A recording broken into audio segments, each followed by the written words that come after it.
In this video, I'm going to share the disadvantages and advantages of one-to-one small group and large group teaching.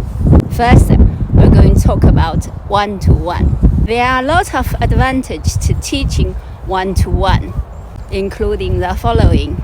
It can be easy to develop meaningful relationship with the student, and the learner's needs can be met as every lesson is adapted to them rather than to a whole group of students. The learner can ask lots of questions without it hindering the progress of others. However, one-to-one is often challenging work. The lessons can be mentally draining for both teacher and the learner.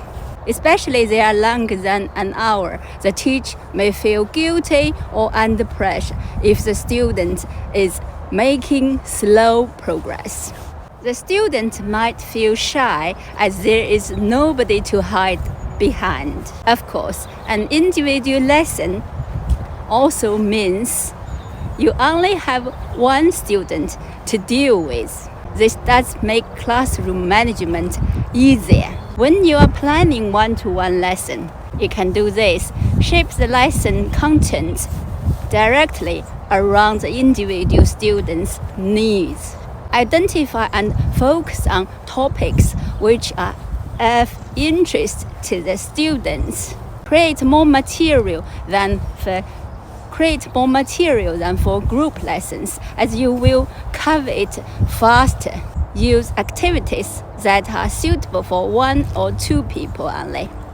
Give the student 100% of your attention all the time.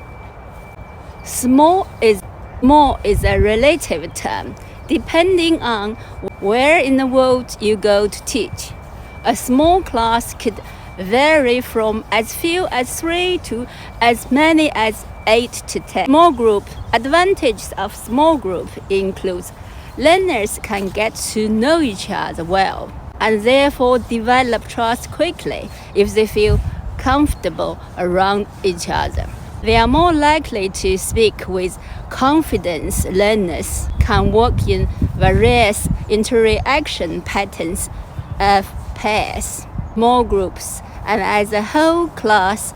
It is often easy for students to walk around the classroom or take part in mingling activities.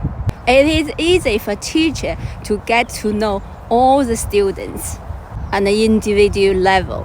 However, potential disadvantages could be dominant students can hijack the class. Students might not bond and could become very quiet. You might complain them they just don't speak.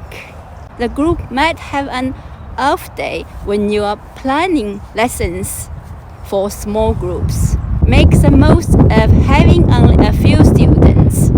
Planning activities that will allow you to give more attention to individual students. Ensure you have additional material as you may cover more ground in the lesson. Take steps to stop an individual student dominating, for example, by calling on students by name or allocating passive and active roles for the task. Next, we're talking about a large group. Large groups can be very challenging to manage, but also can be enormous fun to teach. As above, size is relative. However, it is not uncommon to encounter classes of 30 to 35, and you may even find yourself teaching a group of up to 50 students. Led well, a large group can deliver an incredible energy and dynamic to language learning. There is no shortage of different people for each member of the class to practice their English with. And you can pretty much guarantee a broad range of views, interests, and learning styles. This means that it is both necessary and enjoyable to use as many different approaches to learning as you can. When planning a lesson for large groups, you can do as follows. Create activities that will allow you to give each student some individual support. This may mean something as simple as asking the student to question, quickly checking something they have written. Check frequently during the class to ensure that students can see and hear everything that is going on. Use group pair activities for very large classes.